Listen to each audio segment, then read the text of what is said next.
Hi friends, எல்லாருக்கும் வணக்கம். இன்றைக்கி நம்ம வீடியோவில் என்ன பார்க்க போகிறோம் அப்படின்னா, குட்டி குட்டி பீட்ஸ் எப்படி பண்ணலாம் அப்படின்னு தான் பார்க்க போகிறோம். அதுக்கு முன்னாடி நம்ம சேனலில் இதுவரை நீங்கள் சப்ஸ்கிரைப் பண்ணலன்னா சப்ஸ்கிரைப் பண்ணுங்கள். பக்கத்தில் பெல் ஐக்கான் இருக்கும், அதை கிளிக் பண்ணிங்கன்னா நான் அப்லோட் பண்ணுற வீடியோஸ்க்கு நோட்டிஃபிகேஷன் உங்களுக்கு வரும். இப்போ வாங்க வீடியோக்குள்ளே போகலாம். ஃபஸ்ட்டு வந்து குட்டி குட்டி பீட்ஸ் பண்ணுறதுக்கு முன்னாடி யூபினையும் ஐபென்னையும் நம்ம வந்து ரெடி பண்ணி வச்சுக்கலாம். ஃபஸ்ட்டு நிற்கிற ஒயர் எடுத்துக்கோங்க. எடுத்துகிட்டு ப்ளையரை வந்து யூஸ் பண்ணி ஒரு சைடில் மட்டும் நீங்கள் வளைச்சி விட்டுக்கணும். அதாவது பெண்ட் பண்ணி விட்டுக்கோங்க. விட்டுட்டு கட்டரை வச்சு கட் பண்ணிக்கோங்க. அப்போ உங்களுக்கு அந்த யூ ஷேப்பில் வந்துடும். ஸோ யூபின் வந்து உங்களுக்கு ரெடி ஆயிடும். எப்போவுமே நம்ம டெரகோட்டா நகைகள் வந்து செய்கிறதுக்கு முன்னக்கூட்டி வந்து இந்த மாதிரி யூபின் வந்து எப்போவுமே நம்மக்கிட்ட ரெடியாக இருக்கணும். ஏன்னா அந்த நகைகள் நீங்கள் வந்து பீட்ஸ் வந்து பண்ணி வச்சுருப்பீங்க ஆல்ரெடி. அதுக்கப்புறம் வந்து உங்களுக்கு யூபின் வந்து நிச்சயமாக தேவைப்படும். ஏன்னா ஒரு கம்மலில் நீங்கள் பண்ணுறதா இருக்கட்டும், இல்லை டாலரில் நீங்கள் வந்து சேர்க்குறதா இருக்கட்டும், இது எல்லாத்துக்குமே கண்டிப்பாக யூபின் வந்து நமக்கு ரெடியாக வச்சுருந்துருக்கணும். ஸோ அதனால் நீங்கள் எப்போவுமே நகைகள்லாம் செய்கிறதுக்கு முன்னக்கூட்டி நீங்கள் வந்து ரெடியாக வச்சுக்கோங்க. ஐபின்னா வேறு ஒன்றும் இல்லை, ஒரு குறிப்பிட்ட நீங்கள் வந்து சைஸை கனெக்ட் பண்ணி கட்டரை யூஸ் பண்ணி கட் பண்ணி எடுத்து வச்சுக்கோங்க.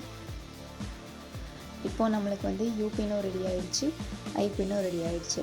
இதுக்கப்புறம் நம்ம வந்து பீட்ஸ் வந்து எப்படி பண்ணலாம் அப்படின்னு பார்க்கலாம்.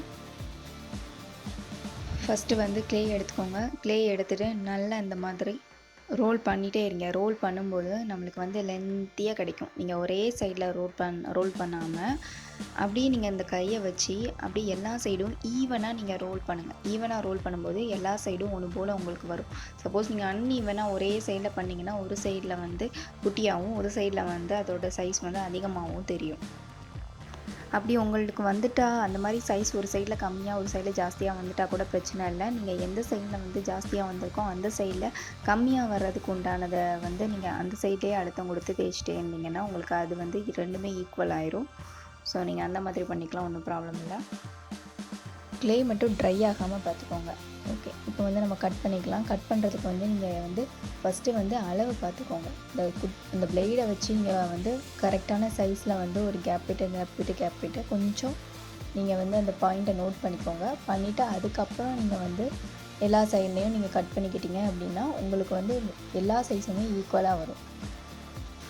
இதில் வந்து உங்களுக்கு சைஸ் வந்து அன்ஈவனாக வந்தால் கூட பிரச்சனை இல்லை, அது உங்களுக்கே தெரியும். எந்த சைஸில் 1-2 மாத்திரம் தான் நம்மளுக்கு வந்து அந்த மாதிரி அன்ஈவனாக வரும். எல்லா சைஸும் நம்ம அப்படி சொல்ல முடியாது. நீங்கள் எடுத்து வந்து மாட்டும் போது எது வந்து உங்களுக்கு வந்து ரெண்டுமே ஒன்று போல் தெரியுதோ அந்த மாதிரி இதெல்லாம் வந்து எடுத்து நீங்கள் வந்து ஜுவல்லரிக்கோ இல்லை கம்மல் செய்கிறதுக்கோ இல்லை டாலர் செய்கிறதுக்கோ வந்து நீங்கள் செட் பண்ணிக்கோங்க. ஆனால் நீங்கள் இந்த மாதிரி மார்க் பண்ணிக்கிட்டிங்கன்னா மோஸ்ட்லி வந்து உங்களுக்கு வந்து அன்ஈவனாக வர சான்சஸ் இல்லை. எல்லாமே வந்து ஈவனாக தான் இருக்கும். அதாவது எல்லாமே ஒன்று போல் தான் தெரியும். ஸோ வந்து அது பிரச்சனை இல்லை. நீங்கள் இந்த மாதிரி மார்க் பண்ணி கட் பண்ணிக்கிட்டீங்க அப்படின்னா எல்லாம் ஈக்குவலாக தான் இருக்கும். இப்போ என்ன பண்ணுங்கள், கட் பண்ணியாச்சு. கட் பண்ண பீசஸ் வந்து நம்ம வந்து ஷேப் பண்ணணும்.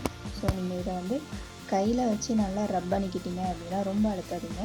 ஒரு விரலை மட்டும் வச்சுட்டு கையை வச்சு நல்லா ரப் பண்ணிக்கிட்டீங்க அப்படின்னா ரோல் ஆயிரும். சப்போஸ் நீங்கள் வந்து இந்த மாதிரி ரப் பண்ணும்போது 1-2 அந்த இதில் கிராக் தெரியுது அப்படின்னா நீங்கள் வந்து இந்த பலகையிலையோ இல்லை நீங்கள் செய்யக்கூடிய இடத்துல மரப்பலகையில் பண்ணிங்கன்னா ரொம்ப நல்லது. ஸோ அந்த இடத்துல வந்து நல்லா ஒரு தடவை ரப் பண்ணிவிட்டு அதுக்கப்புறம் கையில் நீங்கள் ரப் பண்ணிக்கிட்டிங்கன்னா அது தெரியாது.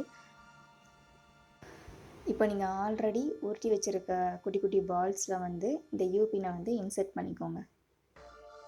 ரொம்ப ப்ரெஸ் பண்ணாங்கன்னா நீங்கள் லைட்டாக ப்ரெஸ் பண்ணாலே அது வந்து உள்ளே போயிடும். அண்ட் க்ளே வந்து இந்த பதத்தில் இருக்கிறது ரொம்ப முக்கியம். ரொம்ப நம்ம கையில் ஸ்டிக்கி ஆகாமல் இருக்கணும். ஸோ அந்த மாதிரி இருக்கிறப்போ க்ளே யூஸ் பண்ணி நீங்கள் இந்த மாதிரி பால் மேக் பண்ணிக்கோங்க. எப்போவுமே க்ளே வந்து கையில் ஒட்டாத அளவுக்கு இருந்துச்சுன்னா நம்மளுக்கு வந்து ஜுவல்லரி பண்ணுறதுக்கு ஈஸியாக இருக்கும். அதுக்காண்டி ரொம்ப ட்ரை ஆகாமல் பார்த்துக்கோங்க. இப்போ ஐபின்னையும் நம்ம இன்சர்ட் பண்ணிக்கலாம். ஸோ ஐபின்னை யூஸ் பண்ணியும் நம்ம வந்து பால் மேக் பண்ணியாச்சு. அண்டு யூபின்னை யூஸ் பண்ணியும் நம்ம வந்து மேக் பண்ணியாச்சு. ஓகே, அவ்வளோதான். நம்ம வந்து குட்டி குட்டி பால்ஸ் எப்படி மேக் பண்ணலாம் அப்படின்னு இந்த வீடியோவில் பார்த்தோம். ஃப்யூச்சர் வீடியோஸில் வந்து நான் வந்து ஜுவல்லரி எப்படி பண்ணலாம் அப்படிங்கிறத அப்லோட் பண்ணுறேன். இந்த வீடியோ உங்களுக்கு பிடிச்சிருந்துச்சுன்னா லைக் பண்ணுங்கள், சப்ஸ்கிரைப் பண்ணுங்கள் அண்ட் உங்கள் ஃப்ரெண்ட்ஸ் எல்லாருக்குமே ஷேர் பண்ணுங்கள்.